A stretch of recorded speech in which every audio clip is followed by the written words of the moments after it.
Hey, it's MK, and I am here with another Messy Monday, all about acrylic paints today, and I am going to be blending them. I'm also working along with Christy's Beautiful Life, 30 Days of Sketches, and today's sketch is by Amee Jay. I am also using my counterfeit kit for the month of June. So this is the photo that I will be working with today. I also have lots of embellishments left over from the Minte Travelers. There was a 60 paper die cut set, and so these are all the elements that I have to work with. I don't have all the pretty little flowers and things. I don't even think I have the planes anymore, but I'm going to go through and see if there's anything in here that will work. I also have a faux envelope as well as a glassine envelope that I'm going to use as photo mats for my one single photo. And then this is going to be my title. I'm going to try to use it again. I know it came out in another layout as well. I have a couple little vellum stickers here that all have numbers and things on them. I'm going to try to use them in my background. I have some Potty People paper clips that I believe I don't use on this layout. I think I bring them in another layout. And then from Some Assemblage Required, I have 2 wooden tickets and then an acrylic little geotag.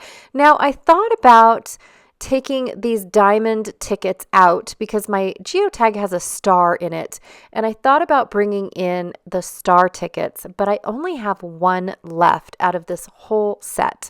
All I have left are the diamonds, so I think I'll be fine if I mix the diamonds and the stars. And then, do I want to mix and only have one diamond, or the ticket that has the 3 diamonds? No, I'm going to use both tickets with the diamonds, and it'll be fine.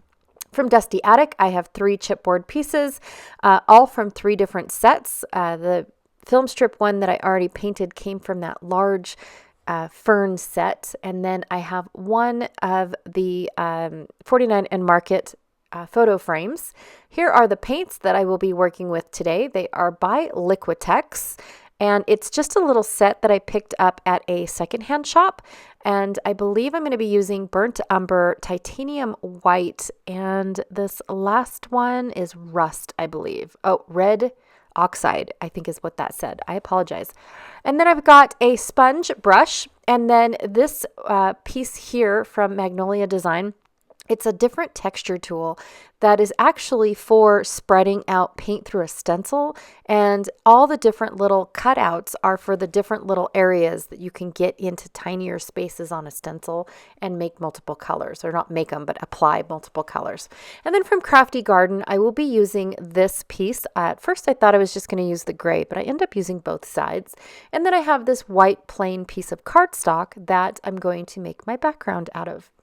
So from this Crafty Garden base paper, I think, foundation paper, I'm going to use my circle cutters from Creative Memories. And I brought out the templates because what I want to do is I want to cut out a circle and then cut out another circle inside that circle so I can make some pie shapes. So the first thing I need to do is figure out which shape of this larger circle I wanted to do. And I think that the best one would be the red inner line of the large one, and then take this medium circle and do the red inner line of that one as well. And I pulled out my ruler to see roughly what size that would be lengthwise, widthwise, and it's around 3 inches in width. And so here I'm trying to figure out where the center of this circle needs to be. And so I'm just taking my ruler, and these circle guides these circles have guides on them. There's only 2, and I think they're supposed to be little feet that you can hold onto to keep it in place. But for me, I'm using them as to align them with my ruler so I can get the circle right smack dab in the middle, so that way I know that my pie shapes will be symmetrical. So always, always, always, when you are cutting inner circles and outer circles, always cut the inner circle first, because it'll be a lot harder to hold your circle down when you are trying to cut a circle out of it. Now, this one being so small, I'm sure it wouldn't have been a problem, but it's always a good rule to cut your inner circle first and then cut your outer circle. So now I did the exact same thing. I found the center, and now I am making 4 marks across. So I'm going to create 8 sections of a piece of pie. I just cut out the middle bits of said pie. And it does take me a bit. I brought out a tape measure that I could wrap around the circle. I brought out my phone. And as you can see, the time ticking away super fast because I have this in very high speed. Not that you can tell, but it is. My brain worked overly hard to get this to happen. And now I'm just going through and measuring to see if all of my bits and pieces are roughly the same size. It's not really going to matter in the end, because you know me, I have to do some distressing. So I'm going to go ahead and quickly take my scissors and just cut my pie in pieces. And I did do all of this on the back side. So in case my cutting was not perfect, I didn't see any of the pencil marks. But again, you're not going to see it because of the fact that I do all of the roughing of the edges. Okay, so here I'm mixing 3 different paints, and I am adding just a little bit of water. I didn't want them to be fully saturated in color. I wanted to get a nice, good, rusty looking color that is in the Mintay embellishments. So that is where I was working with. And to get the colors to mix, instead of making a huge mess on my desk with a palette knife or another paintbrush or anything, I'm taking my sponge. I'm putting all 3 colors in the little area, spritzing it with water, and then I'm taking my sponge and moving it up and down through the paint to mix the paint in, and it takes less space, and I'm picking up all of that paint. But in another aspect of all of that, I'm blending the paint more on my paper than I am on the table, so that way I don't waste a whole ton of paint. Because every time that I see people mixing the paint up, it feel like it went from, a 1/2 inch blob to a 4-inch blob really fast, because you need all that space to mix the paint. And then of course I went ahead and I just applied a square of paint, a blended paint in the color I was looking for, right on my background paper. And now I'm using one of the edge tools with the rest of my paint just to round out some shading. I wasn't really sure where my circles were going to go, but I knew that I wanted my darker edges to look a little bit like a shadow behind my circles. So I'm just taking one of the sections of this rubber spatula basically, and blotting it as if it was paint. And then the less paint that I end up on my table, the more water I add. So that way it becomes very liquidy and very more of a watercolor. And then I can blend it a little bit better, make it darker in some spots. And then of course, now that I've got it totally saturated, I'm just going to take my fan brush and splatter it as if it was watercolor. Just to soften some of the edges and whatnot. Now, the last thing I'm going to do is to add just a little bit of this paint, of this white paint, and again, treat it as if it was splatter. In all honesty, if I'm being, truly, truly honest, acrylic paint is really all you need. Acrylic paint can be turned into watercolor. Acrylic paint can be used as splattering. Acrylic paint can be turned into texture paste. Acrylic paint can be used to stamp if you wish. Acrylic paint can honestly be the only tools you need in your stash area for mixed media, if I'm being honest.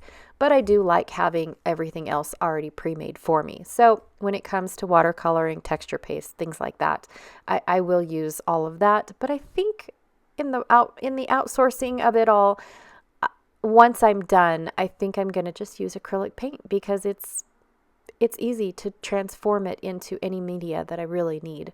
Okay, so moving on to all of my dry or raw chipboard. Of course it's dry. I'm going to go ahead and I took some Rusty Hinge and whatever was on my blender brush, to be honest, which the last thing was Rusty Hinge. And I went ahead and took my tiny word and blended it out. Now I'm taking this postage stamp and I'm making it look like it has been patinaed. So I went ahead and whatever was left on my mint turquoisey brush, I brushed it on. I have no idea what color that is. And then I did a little bit of black and a little bit of the Rusty Hinge as well, not applying any ink to my blender brushes. That was just what was left on my blender brushes.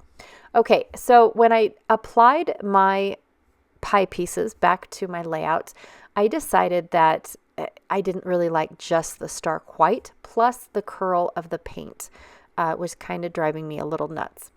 So I decided that I was going to take the rest of this Crafty Garden foundation paper and use it as a frame. And in some bits, because I have a lot of paper in the right side and the left bottom, I decided to make the distressing of my white cardstock a lot more profound and a lot more visible, so that way I could see a lot more of that rusty or of this base layer, as opposed to I think it's like a 1/16 of an inch I have showing over.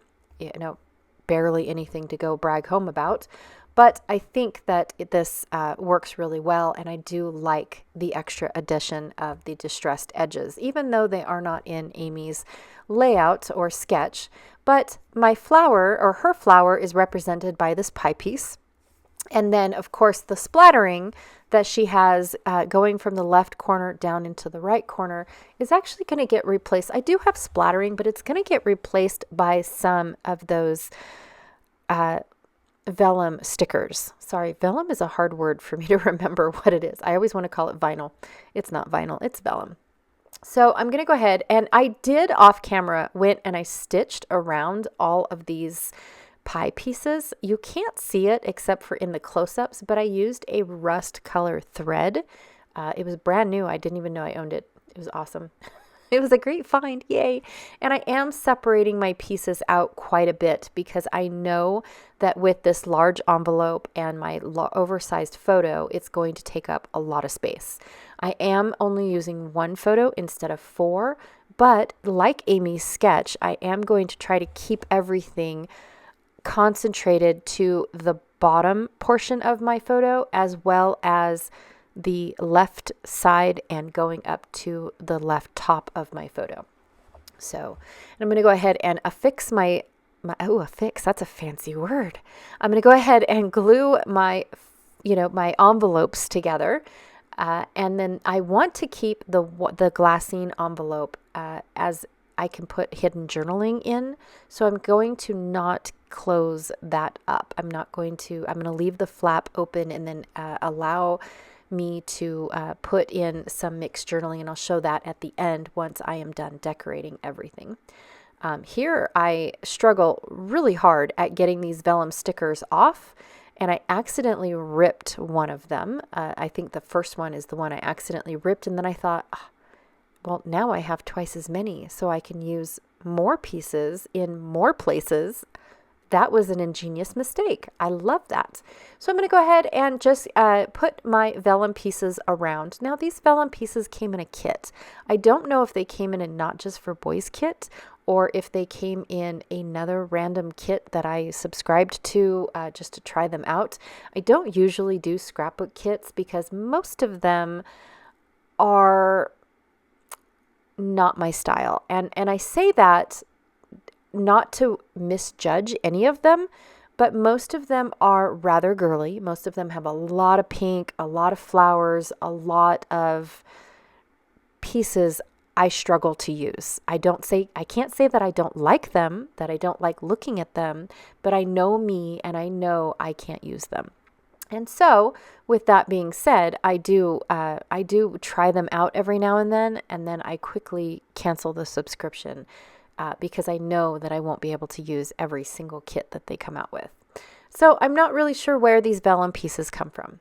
Okay, I'm going to quickly lay out a couple pieces. I just needed to know how high up my photo needed to be because this title is huge. And according to Amee's sketch, it says insert long title here. I'm not going to have it go over as far. I'm almost starting where the word title in her sketch starts, but I'm taking the insert long and putting it underneath my big title word.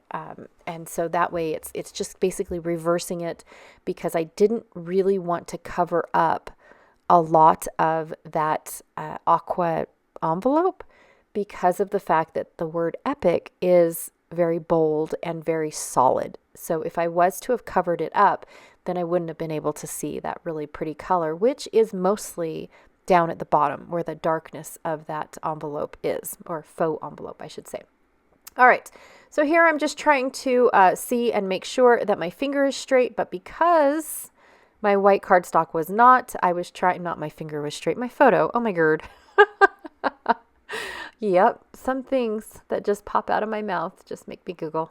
Anyways, I was trying to make sure that my photo was straight and not my photo mats. And so I had to pull out my ruler really quickly. And then I am going to put the epic down, and the only thing that's going to hold my frame down is the word epic and, of course, the word adventure in certain spots.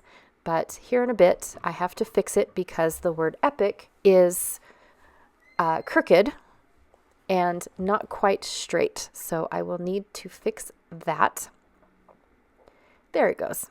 And of course, it moved a little bit of pieces, but the thing is I don't really smash everything down and get a good stick until I'm absolutely happy with where everything is at. So my epic is still up on top, and then same with the adventure. So I could tuck in my suitcases and my map and the book of the maps with all these postage cards. I mean, it looks like this train is getting ready to go on a fantabulous trip, and I wanted to pull out all the books and things that speak of all the awesome destinations that await potential for this train. Now, this train is my favorite that the entire yard owns. It is Loco number 40, I apologize. And it is just the pride for me of the fleet. It's probably not the pride of the fleet of anybody else, but it is the oldest engine that the train yard owns. And, she just has such a huge history. She was there at the beginning of the mine. She went on a trip back east, and then she came back home once the train yard found out that she was being decommissioned. And so she's had a beautiful life, really beautiful. And I love just seeing her out in the open, being ran. I love it when they use her for the Polar Express. I love her when they use her for the Haunted Express, and I absolutely love her when they take the time to go out and service her as well. When she's in the maintenance shop and being torn apart and cleaned up and made all brand new and shiny. So, anyways, I'm very passionate about this train. All right, you guys. So that is my layout for today. Yay, I'm done. And Amy, thank you so much for an amazing sketch. I did take your two page sketch and only created the left page, but I did enjoy creating with your layout today. So thank you for sharing it with us. Don't forget to check out all the links that I have down below for 30 days of sketches, as well as Messy Monday. And then I have the counterfeit kit gals, the forgers that are playing along with this month's kit. I have all of their links down below as well. So again, thank you so much. I really appreciate it when you hang out with me. So today is no other. I appreciate it whenever you guys hang out with me. Again, thank you so much, and I'll check you out later. Bye.